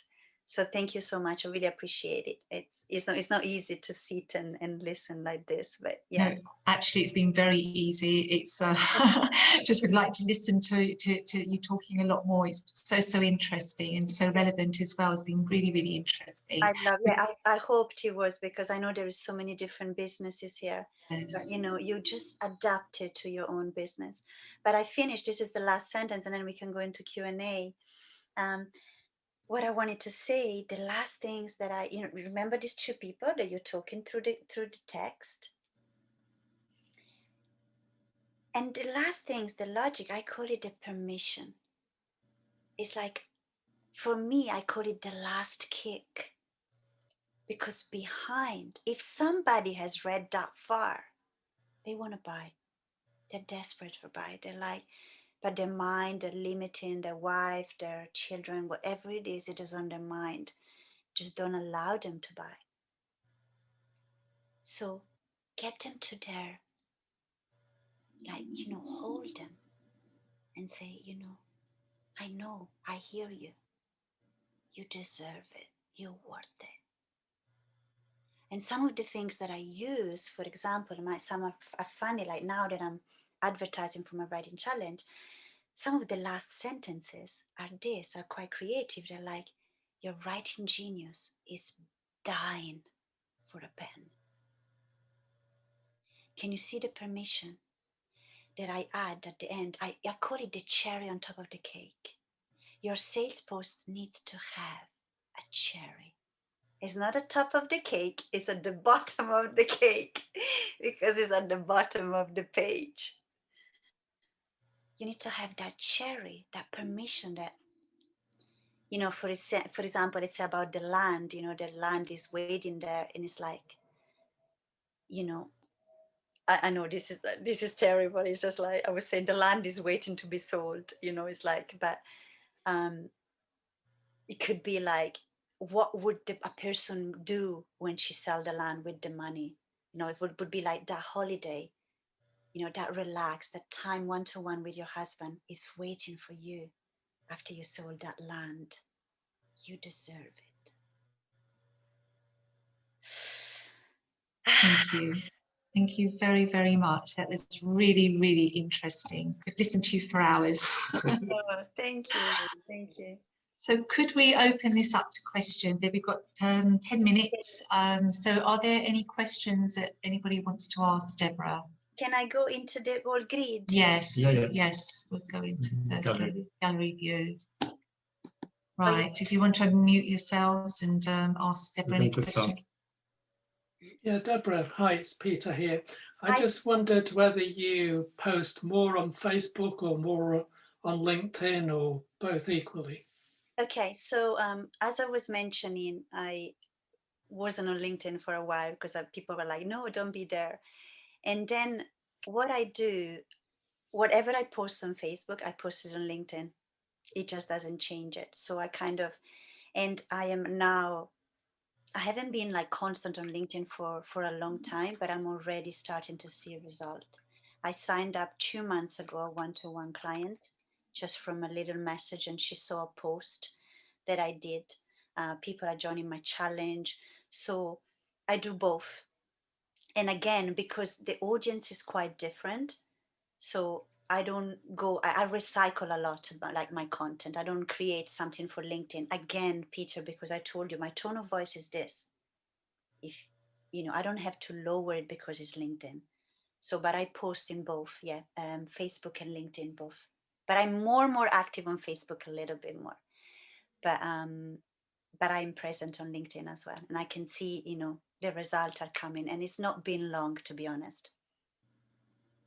And do you put identical posts on the two platforms, or do you kind of change the tone a bit? No, I don't change the tone. Unfortunately, because LinkedIn is shorter, So I have to cut, because sometimes Facebook is longer, my post. So sometimes I have to cut and put on LinkedIn. Maybe I put a different picture, or I change because something that is key for me, and I hope you got this, the beginning of your post, it's crucial. If you buy my book, you understand it's crucial. The way you start, it's not like, oh, I woke up this morning, this is my morning thought. You wouldn't want to start something like that. So that's why I might change, but I have a very busy, I got 3 boys, I'm homeschooling, I'm cooking, so I have to recycle as much as possible. Another thing, Peter, if I post, like I have 3 posts that I put on LinkedIn that I loved, but because I had already posted on Facebook, so I didn't put them on Facebook yet. So I'm going to recycle them. So I'm going to take them from LinkedIn, and probably they're going to go on my Facebook next week. So, maybe I don't do it the same day, but maybe what I post today, I post on Friday on LinkedIn. But if I don't have time, I just copy and paste. But they're all original, like they're mine. So it doesn't matter, because also I have a different audience on LinkedIn and Facebook. That's great, thank you. Does it answer the question? Yes. And I've got a question. Do you actually post every day on a social media platform? Yes. You do.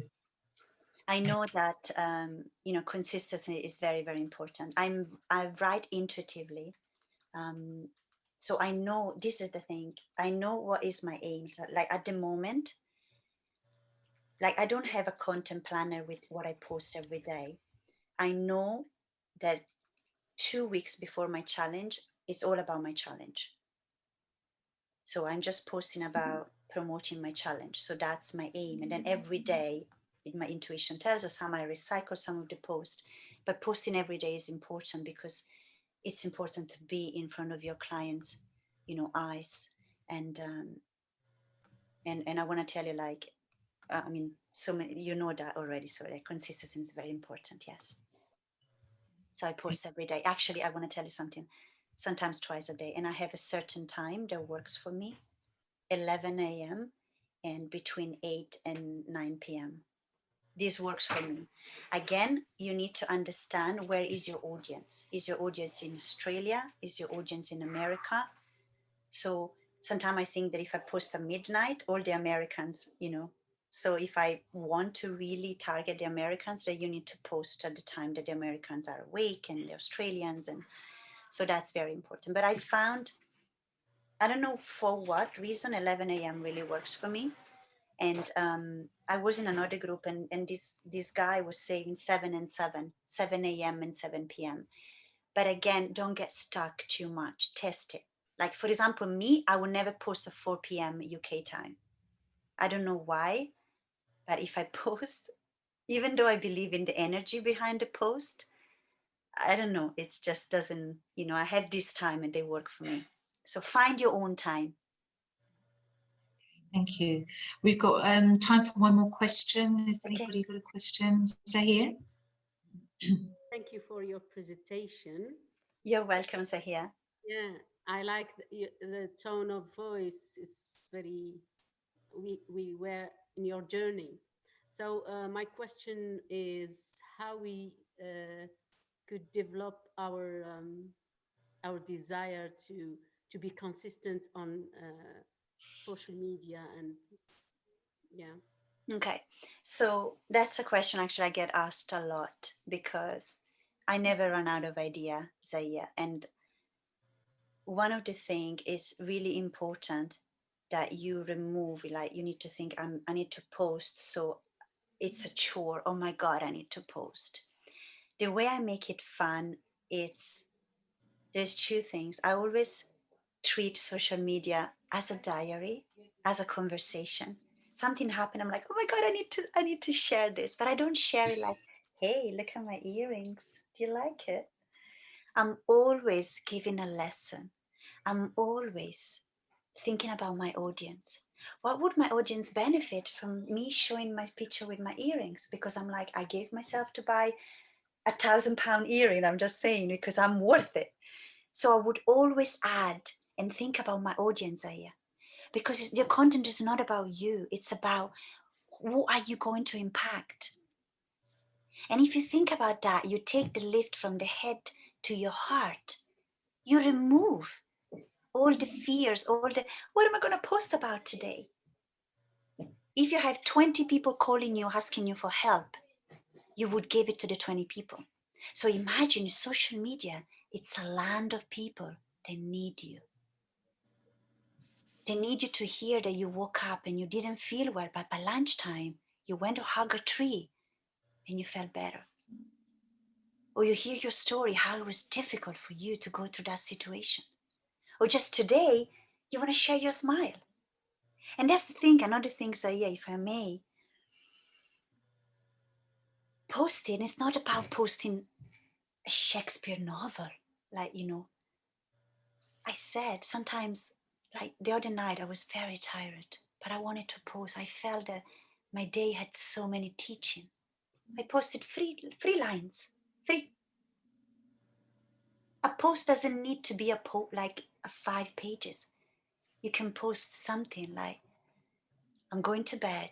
I want to give you this. You can do it. You're worth it. You're enough. Even if it's something like that, it's a post. It's a post, people. Yes? Anything can be a post. Did that answer, Zaya? Did it give you a little bit of more motivation to write? Sorry, I can't hear you. Thank you so much. The thing is, we move ourselves from the sport and just look at people who want to hear us and to learn from us. Yeah. Just connect to them every single day, and a little things you can do where you just put a hand in your heart just before putting that content, and you're going to imagine the people that you're going to touch, even if it's one. Yeah. Zaya, you saved my day today. Even if it's one person. Don't look at the likes and you know, oh, she got more likes than I did. Impact.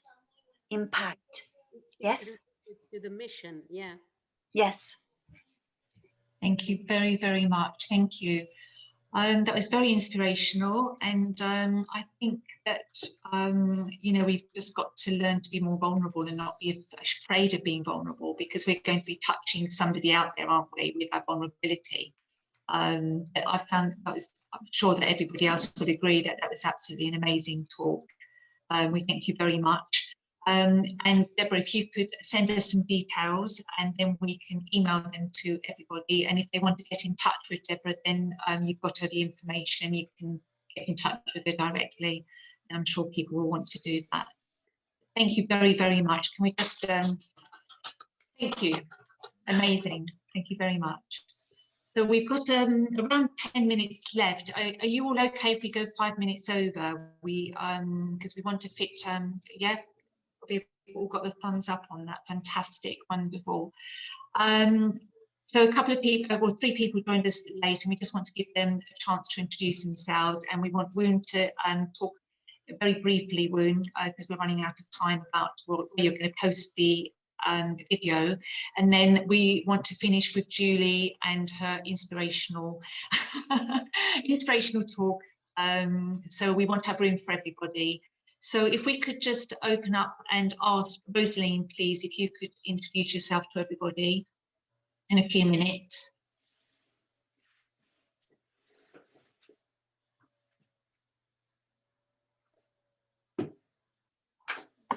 Hi everyone. So I'm Rosaline. Hi. Oh, I wasn't expecting to do an introduction. So I'm Rosaline. I do lots of different things. My main focus is really, if we're looking, as you said, at the heart, I'm really, really passionate about health and well-being. That's always my key thing. So I think I'm rethinking everything I do at the moment, because I want to focus more on health and well-being as really central thing. Yeah, so that's it today. Oh. Sweet. Thank you. Sorry to put you on the spot, but thank you for sharing. And over to Sue. Sue is also a city leader, and she's a city leader for Reading. So it's lovely to see you, Sue. if you could introduce yourself. Yes, and I also wasn't expecting to be introducing myself at this.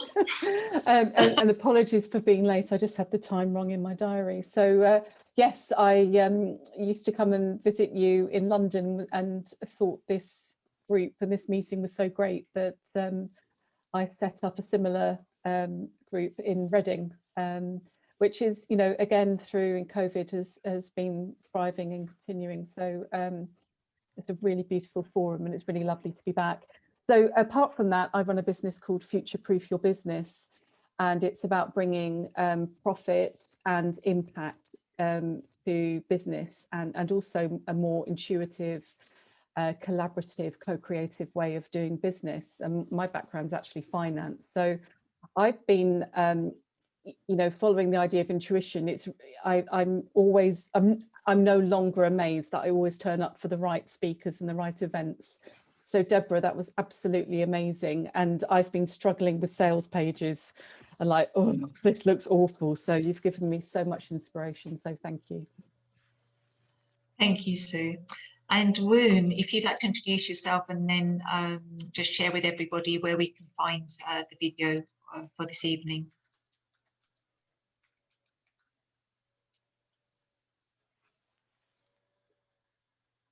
Hi everyone. Yes, sorry I was late as well. I was actually in a different mentoring call which I couldn't get out of. Yeah, so my name is Woon Tan. I help people set up and launch podcasts. So that's what I do. So yeah, I've also been helping with the organizing of the events. More specifically, I've been helping more out in the video side of things. And well, when we were having physical events, I was helping a lot on the, I guess, the lightings and stuff like that. And so we have actually recordings of our talks from previous events on our YouTube channel. So let me drop this in the chat actually, so you guys could find it. Oh, I think I only put it out to. I need to put it to everyone. Yeah. So you can actually, if you miss any of our events, you can actually go back to the YouTube channel to watch some of the talks. And then obviously, I think there are some videos that we have on the Facebook group as well. And my plan is actually to turn some of these talks into a podcast as well. So people can actually listen to it while you exercise or cook. So you could get more of us. just to let everybody know that we are a little bit behind on posting videos because we've been kind of like overwhelmed during COVID. So now Woon has very, very kindly taken on this big task of everything online and just podcasts. Although these evenings will go in, the video will go in straight away, and then we'll aim to catch up with the backlog, and this down to the great Woon Tan. Yeah, and also if you look at the YouTube channel, there's also been I think we had a few interviews there. I'm not sure whether we have plans to do more, but Luca, you did quite a few of these. Have you been Rogered series? So yes, we have to carry on the Have You Been Rogered series. Yes, definitely. Yeah, so sorry, that's an insider channel. joke. We won't go into explaining it because we haven't got time at the moment. But that's for Deborah's benefit. We're all here because we're part of Roger Hamilton's creation, which is like Genius Here. Oh, that's Have You Been Rogered is like a mention to our great creator, Roger Hamilton. Okay. Thank you very much for that, Woon. And now it leaves us to for Julie to leave us with a inspirational thought that we can go away and digest and think about whilst we sleep. So over to you, Julie. Okay, so Katerina and Luca spoke to me the other day and said, could you sort of end each of these events with something that makes us think? And I thought, oh, that's interesting. How deep can I go? And Katerina said, as deep as you like. So I've just been writing an article on karma, which I'm going to post up on LinkedIn tomorrow, so you can get the longer version. So I thought I'd end up with something on karma. So I'm sure you all know or have heard of karma and the concept of what goes round comes round. So I was thinking about it the other day and I thought, I'm just going to go deeper into this to see what it truly is and where it comes from. So it's ancient. And what I've discovered is that some people in society now sort of joke about it and they go, oh, that's karma. Karma will come back and sort of bite you in the bum. So I did some research and it comes from Sanskrit. It's really old, it's ancient, it's mentioned across all sorts of religions. So there's nothing divides it. It's what it is what it is. And basically what it's about is that it translates to both the action and deed and the object and intent. So it indicates that by your action, you receive your results, which I think is probably what most of us associate with it. And one of the symbols that goes with karma is a knot that's never ending. And it symbolizes the interlinking cause and effect of a karmic cycle that continues eternally. And I thought, oh, this is interesting. So according to the theory of karma, what happens to you happens because you've caused it with your actions. And that can be good and not so good. So I then started to look at and what it looked like in everyday speak and basically what it comes down to is what goes round comes round. One reaps what one sows, value against value, and like deeds lead to like effects. And it says that in karma that it places everybody and everything in our life for a reason. So the reason that we're all here on this event tonight, there's a reason behind it. The reason that Deborah's spoken about what she's spoken about, and I'm speaking about this, and Woon has shared what he's shared, and Peter shared what he's shared. And we've all shared what we've shared in our introductions. There's a reason for it. There's a purpose behind it that has a bigger context. So the underlying principle is that karma is the law that brings back the results of actions to the person performing them. And what happens to you because it's caused either currently or previously. And at that point, I thought, oh, my Lord, what does that mean? And there are 3 different types of karma. Now, I'm not going to go into all of them, clearly. 3 different types of karma. I'll give you the 3. You can look them up, read the article tomorrow. There's prarabdha, which is the present action, so what you're doing now in this lifetime and its result. There's agami, which is the future actions that result from your present actions. So what we do now leads to what we do in the future. And then this is the one, there's one called sanchita, and it's the accumulated past actions or karmas waiting to come to fruition. And when you really look into this, and I'm not going into this at all, but it's past as past can be. It's not just our past, it's past. Now, I know that I can't deal with what happened with Sanjita, but we can certainly work with the Parabha and the Agami without any doubts. We can all do that. So what I thought, the thought I would leave you with is with karma, if everything we have in our current being, our current life, is because of something that we have done or something that we have created, how do we improve our karma? How do we make our karma better for the now and the future? So the thought I'm going to leave you with is, what can you do positively? What can you change about something that you're doing now, or maybe not doing enough of, to improve and increase the karma for the future? That's my leaving thought for you. Great question. Wow. Yeah. That is fantastic. Very, very thought-provoking. I think we can, I can definitely think that think about that for quite a while, because it's not just one action, is it? It's lots of different actions that we have to think about. It's not just one behaviour. It's the whole it's thing. a multitude of different actions and behaviours that we have to look at and bring it all into one and change. Yeah. Thank you very much. We knew we could rely on you, Julie. You set a very high bar for next time. I know. and genuinely, I'm actually going to post the article. It's 5 pages. I'm going to put it up on LinkedIn tomorrow. So if you want to read more about what I've written, I mean, and I've just pulled stuff together from places. You know, if you want to read it, it'll be on LinkedIn tomorrow. Lovely. Thank you. Thank you. So we know we know what we've got to think about, and we know we can access the information as well. So what else could we ask for? Thank you very much.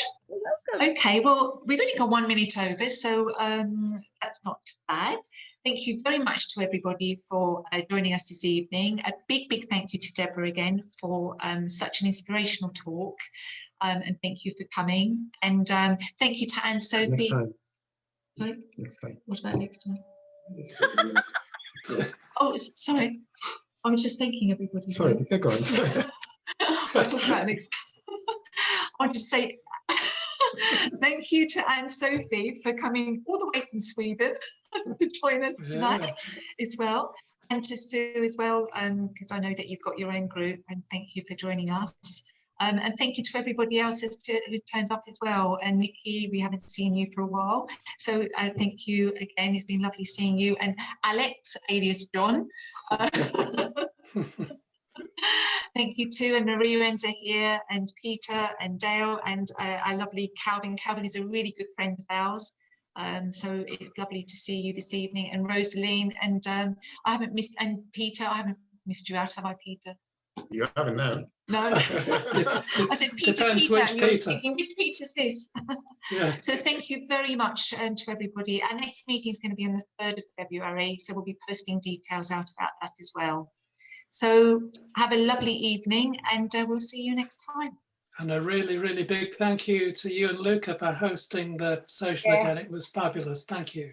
Thank you. Thank you very much. Thank you. Have a lovely evening. And Peter, you're staying on. Ciao. Ciao, ciao, Deborah. Grazie tanto. Bye-bye. Ciao, grazie.